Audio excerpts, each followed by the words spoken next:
Ever leave a conversation replaying everything you said, wondering if you were too much, too sensitive, or completely misunderstood? Someone responds differently than you expected, and suddenly your brain starts building a whole story. Maybe they're mad, maybe you said it wrong, maybe you should have kept it to yourself. This is where human design can be so helpful, not because it gives you another label, but because it helps you stop assuming everyone processes life the same way you do. Give me the next few minutes, and I'll show you how to use the Stop Forcing It framework to understand relationship friction without immediately making it mean something it doesn't. And if you want a simple starting point, comment map, and I'll send you the free Human Design Starter Map so you can begin with the 3 pieces that matter most: type, strategy, and authority. This channel is built for people who want human design to feel practical, grounded, and usable in real life. Not just, here's what your chart means, but here's why you overthink conversations, burn yourself out in relationships, or feel like you have to explain yourself to be understood. Here's the problem. A lot of relationship stress comes from expecting other people to communicate, decide, respond, and process life the same way you do. And when they don't, you take it personally. So, you over-explain. You people-please. You replay the conversation. You send the long text. You ask, "Are you mad at me?" You try to get instant clarity from someone who may not process clarity instantly. But more communication does not always create more understanding. Sometimes it just creates more pressure. That's why the goal is not to force everyone into your way of relating. The goal is to understand the pattern underneath the reaction. Here's how to use the Stop Forcing It framework in relationships. Step 1. Start with type. Type helps you understand how someone's energy naturally operates. Not everyone is designed to respond, initiate, or interact with opportunities the same way. So when someone pulls back, needs space, moves slowly, responds quickly, or doesn't process something the way you would, pause before making it personal. Their energy may simply work differently than yours. And your type helps you see your own patterns too. Maybe you overgive.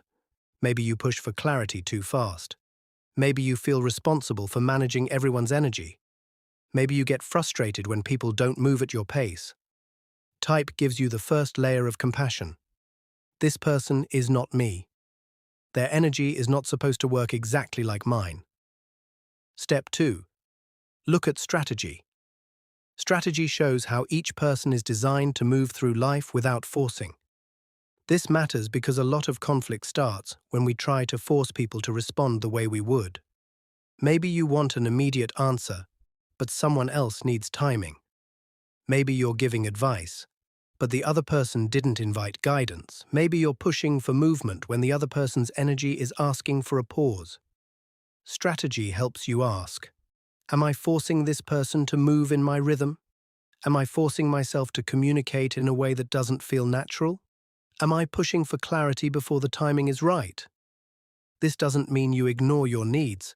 It means you stop assuming love, care, or respect has to look exactly like your natural way of operating. Step 3. Understand authority. Authority shows how each person is designed to make decisions.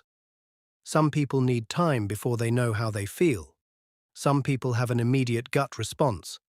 Some people get quiet, intuitive hits in the moment. Some people need to talk things out before clarity comes. Some people need the right environment before they can hear themselves clearly. So instead of thinking, they're avoiding me, they don't care, they should know by now, you can ask, how does clarity actually work for them?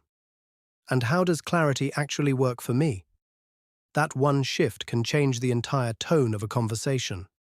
This works because it gives you space between the reaction and the story you attach to it. Maybe their energy moves differently. Maybe you're forcing the conversation. Maybe you're trying to be understood by someone who processes differently than you. And when you can see that, relationships stop feeling so personal. You can still have boundaries and ask for what you need. You can still have honest conversations, but you stop turning every different reaction into proof that something is wrong with you. So if you want the simple starting point, comment map, and I'll send you the free starter map. It shows you the first three pieces of your chart to understand, so you can stop drowning in the details and start seeing how your design shows up in real life. Once you understand those three pieces, human design stops being abstract. It becomes a mirror for understanding yourself and the people around you with more compassion.